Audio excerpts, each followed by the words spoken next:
Ibrahim Maïga, bonjour. Vous êtes au Mali, justement, spécialiste du pays et de sa région. Tout d'abord, est-ce que vous pouvez nous en dire un peu plus sur cette région de Mopti? Elle est souvent visée par des attaques. Alors, pour être plus précis, c'est la région de Bandiagara, puisque Bandiagara n'est plus une préfecture de la région de Mopti. C'est une région à part entière avec un gouverneur, une administration qui se met progressivement en place. Mais vous avez raison de le signaler. La route nationale 15 où s'est déroulé cet incident, cette tragédie, je devrais dire, est une zone de grande turbulence. C'est le théâtre d'attaque, elle fait l'objet d'attaques récurrentes attribuées souvent à des groupes djihadistes, à des groupes d'autodéfense ou souvent tout simplement à des bandits armés.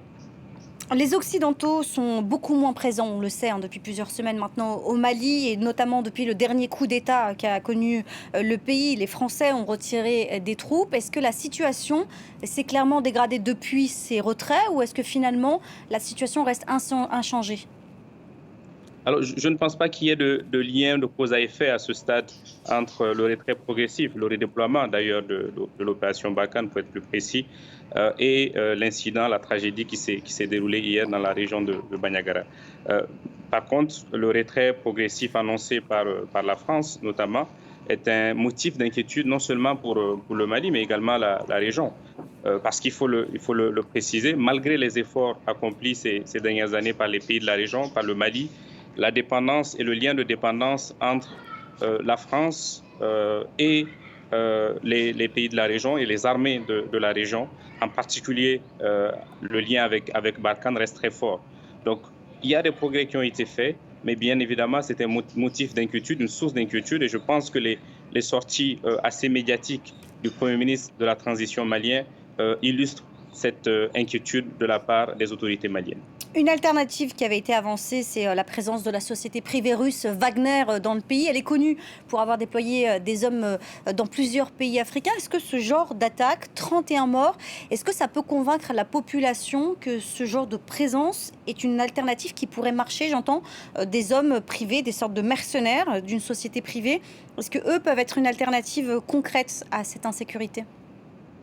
Évidemment, la multiplication d'attaques contre les populations civiles en particulier sonne comme un échec ou un aveu d'échec pour les puissances occidentales, pour les pays de la région, mais aussi pour les processus de stabilisation, ce qui pousse une partie de la population à chercher des alternatives. Et effectivement, une des alternatives qui a été beaucoup évoquée, du moins dans les médias, démentie par le gouvernement malien, c'est le recours à une société privée de sécurité, en l'occurrence Wagner. Mais je ne pense pas que Wagner puisse être une réelle alternative. Vaincre une insurrection armée comme nous le voyons sur le territoire malien nécessite et doit reposer sur une connaissance de l'environnement opérationnel, sur une connaissance des hommes, une connaissance des femmes qui y vivent, une connaissance aussi des interdits de la région. Je ne suis pas sûr, je ne le pense Merci. pas. Je ne pense pas que Wagner peut réussir là où l'armée malienne est tenue en échec et là où les puissances étrangères comme la France et d'autres rencontrent des difficultés. Merci Ibrahim Maïga, je vous interromps malheureusement, on manque de temps, c'est la fin de ce journal, restez avec nous, l'info revient dans 15 minutes sur France 24.